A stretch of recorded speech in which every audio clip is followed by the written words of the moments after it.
จัดงานแจกข้าวหาพ่อหาแม่ทำบุญอุทิศ100 วันหาพ่อหาแม่ยังก็แล้วแต่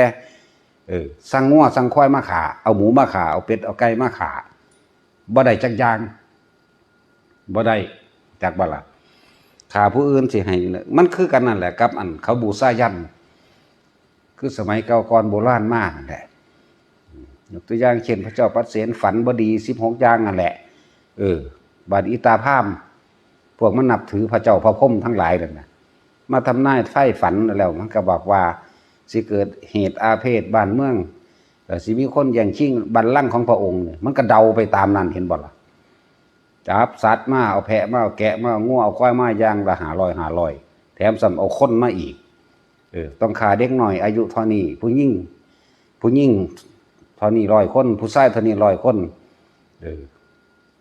พระพุทธเจ้าเกิดขึ้นแล้วแท้ๆแล้วพระนางมาริกาก็บอกบอกว่าเป็นหยังข้ามาโง่แท้พระพุทธเจ้ามีอยู่ต่อหน้าต่อตาเป็นหยังคือบ่ไปถามพระองค์นั่นถึงบอกบ่ต่างกันเด้เฮาคือขางัวขาควายขาแพะขาแกะแล้วก็ขาคนพร้อมคิดว่าสิได้บุญบ่มีไหมคิดว่าสิมาปกป้องเจ้าของเฮ็ดพิธีเหล่านี้บ่ต่างกันได้กับพิธีทั้งหลายที่ว่าจ้างหนังจ้างหมอลำมาแห่มาแห่บุญกฐินบางหันใส่ซ้ำว่าบุญแต่บ่ของจักบุญฆ่ากันตายเห็นบ่งานแต่ละหม่องบ่มีจักหม่องเลยว่าตั้งแต่มีแนวนั้นเข้าไปในหันแนวนั้นแหละแนวหมอลำแหละแนวนักร้องนั่นแหละนั่นแหละพอถามพระพุทธเจ้าแล้วพระพุทธเจ้าถามขึ้นมหาบพิตรสมว่ามีคนจับมหาบพิตรไปฆ่าเพื่อว่าสิให้เกิดความสงบสุขลมเย็นในบ้านตัวเองมหาบพิตรคิดจังใดโอ้ยมีผู้ใดมาฆ่าผมกะศูนย์คือกันนั่นแล้วกะอาฆาตเนี่ยเช่นนั้นมหาบพิตรที่เพิ่นว่าเขาก็คิดเช่นนั้นเหมือนกันมหาบพิตรสร้างบาปสร้างกรรมสัตว์มันก็มีชีวิตจิตใจคนมันก็มีชีวิตจิตใจเห็นบ่เป็นหนึ่งเดียวกันแทนที่บุญบารมีสร้างมาได้หลายแล้วแต่ว่ากลับเอาสิ่งเหล่านี้มาลบล้างมันเพราะว่าเห็นแก่ตัวนั่นเห็นว่าล่ะ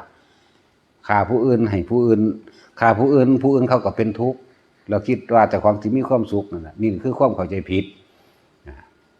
คือกันล่ะกับผลฆ่างัวฆ่าควายฆ่าเป็ดฆ่าไก่ฆ่าปลาหอยแครงแมลงภู่เหล้าเมายามหรสพครบงั้นทำบุญอุทิศหาพ่อหาแม่ให้ลูกหลานบวชพร้อมบ่ได้จักหยดเลยอายเม็ดฝนนึงก็บ่ได้เอาเสื้อหน้าลองเบิ่งขนาบ่มีได้ก็แล้วกันพยานบาปมันอากลาบคือบัดนี้หมูเห็ดเป็ดไก่ที่ฆ่าไป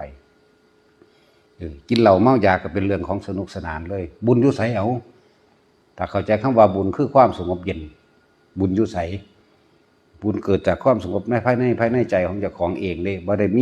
แม่นเกิดจากว่าคนมางานหลายๆเด้